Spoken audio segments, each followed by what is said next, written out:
Russia Ukraine में अब युद्ध विराम होने वाला है। सीज फायर का समय आ गया है। 3 साल लंबी लड़ाई चली और अब रूस और यूक्रेन के बीच में युद्ध रुक जाएगा, सीज फायर हो जाएगा, युद्ध विराम हो जाएगा। ट्रंप प्लान पर मॉस्को ने अब एक इंपॉर्टेंट मैसेज दिया है, एक अहम संकेत दिए हैं।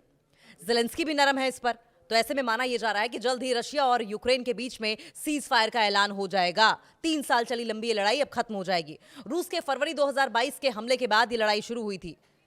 यूक्रेन में जारी युद्ध को अब 4 साल पूरा होने जा रहे हैं। युद्ध समाप्त करने के लिए अमेरिका की ओर से फिलहाल कोशिश हो रही है।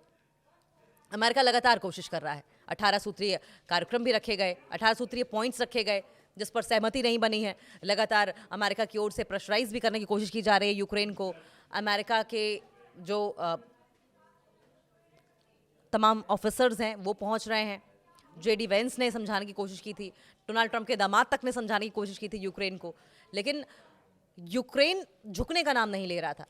कुछ शर्तें थी, यूक्रेन का ये कहना था वो मान लिया जाए, उसके बाद हम ये लड़ाई बंद कर देंगे। लेकिन जिस तरह की शर्तें मानने की यूक्रेन को बात की जा रही है, उसमें यूक्रेन को झुकने के लिए कहा जा रहा है डोनबास तरह के तमाम जो इलाके हैं उन्हें आप छोड़ दीजिए, आप मिलिट्री वापस ले लीजिए, आप रशिया के सामने झुक जाइए। तो जितने भी 18 सूत्रीय ये पॉइंट्स रखे गए थे उसमें यूक्रेन को ये लग रहा था कि ये तमाम जो पॉइंट्स हैं, ये तमाम जो टर्म्स एंड कंडीशंस हैं वो तो रशिया को फेवर कर रहे हैं, और अगर रशिया के फेवर में ये सब कुछ होना था तो 3 साल लंबी लड़ाई क्यों लड़ी। रूस ने यूक्रेन में करीब 4 साल से चल रहे युद्ध के खत्म होने की उम्मीद जताई है। रूस की ओर से कहा गया है कि युद्ध समाप्त करने के लिए अमेरिका के शांति समझौते पर बातचीत काफी अच्छी चल रही है। ये वार्ता, ये बातचीत ट्रंप प्रशासन की ओर से किए जा रहे शांति प्रयासों का हिस्सा है, जो पीस डायलॉग्स की जा रही हैं उनका हिस्सा है। और इसके लिए सप्ताह की शुरुआत में बर्लिन में यूक्रेन और यूक्रेन के साथ साथ यूरोपीय ऑफिसर्स की बैठकें हुई हैं। यूक्रेन के राष्ट्रपति वोलोदिमीर ज़ेलेंस्की ने भी इस बातचीत को अच्छा बताया है।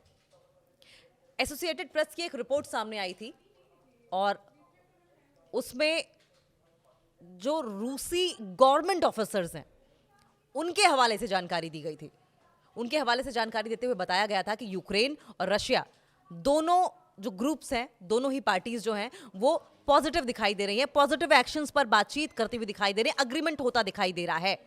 किरिल दिमित्रीव ने जो जानकारी दी उसके मुताबिक सैटरडे को कहा गया था कि ये जो चर्चा थी, ये जो पीस डायलॉग्स हुए हैं, पीस टॉक्स हुई हैं, वो बहुत ही रचनात्मक हुई हैं, पॉजिटिव हुई हैं, पॉजिटिव तरीके से आगे बढ़ रही हैं।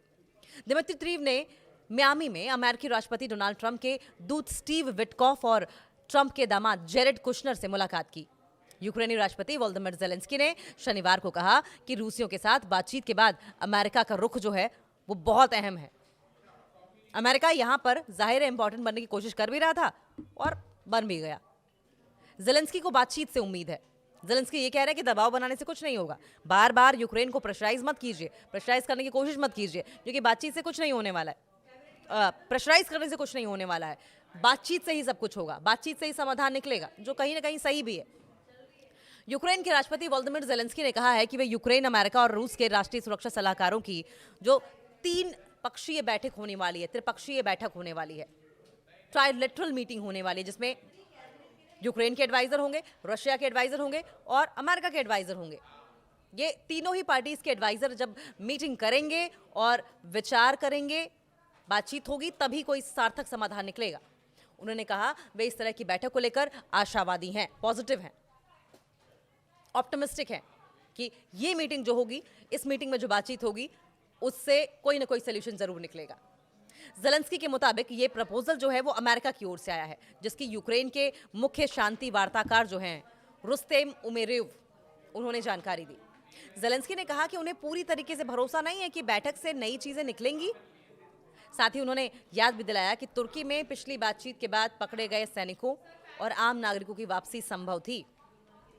ज़ेलेंस्की ने कहा कि अगर इस बैठक से कैदियों की अदला बदली या कोई और समझौता होता है तो वो इसे मानेंगे। वे अमेरिका के प्रस्ताव का समर्थन करते हुए देखना चाहते हैं। आगे क्या होता है ये भी बड़ा सवाल है। ज़ेलेंस्की ने यह भी माना है कि शांति प्रक्रिया से जुड़े सबसे कठिन मुद्दे अभी भी अनसुलझे हैं। इनमें इलाकों से जुड़ा विवाद, साथ साथ ज़ेपोरिजिया, आपको याद होगा ज़ेपोरिजिया न्यूक्लियर पावर प्लांट था जिस पर लगातार रशिया अटैक कर रहा था। ज़ेपोरिजिया न्यूक्लियर पावर प्लांट पर अटैक करने का ये मतलब था कि पूरा यूक्रेन तबाह हो जाना, रेडिएशन का फैल जाना। Zaporizhzhia nuclear power plant, Zaporizhzhia परमाणु ऊर्जा संयंत्र का कंट्रोल, यूक्रेन के पुनर्निर्माण के लिए फंडिंग शामिल है। देखिए, एक थ्योरी उस समय ये भी आई थी और अभी भी बार बार रह कर उभरती रहती है, सरफेस होती रहती है, वो ये कि रशिया कभी नहीं चाहता था कि यूक्रेन को हथियाए। वो रशिया चाहता था कि यूक्रेन को बर्बाद करके छोड़ दे, क्योंकि बर्बाद हुई कंट्री को दोबारा बसाना, दोबारा पुनर्निर्माण करना बहुत खर्चीला होता है और ये हेडेक रशिया लेना नहीं चाहता है। लेकिन यूक्रेन की ओर से शर्त क्या रखी गई? ज़ैपोरिज़िया न्यूक्लियर पावर प्लांट को दोबारा बनाया जाए, पुनर्निर्माण के लिए फंडिंग दी जाए। वहीं दूसरी ओर ट्रंप एडमिनिस्ट्रेशन का क्या कहना है? ट्रंप एडमिनिस्ट्रेशन के ऑफिसर्स का यह कहना है कि अमेरिकी शांति योजना के 90% हिस्से पर अग्रीमेंट बन गया है और अब इस अग्रीमेंट के जरिए कोशिश ये की जाएगी कि रशिया यूक्रेन के बीच में जो वॉर चल रही है उसे सुलझा लिया जाए, उस पर बातचीत की जाए और जल्द से जल्द इस मामले को खत्म कर दिया जाए।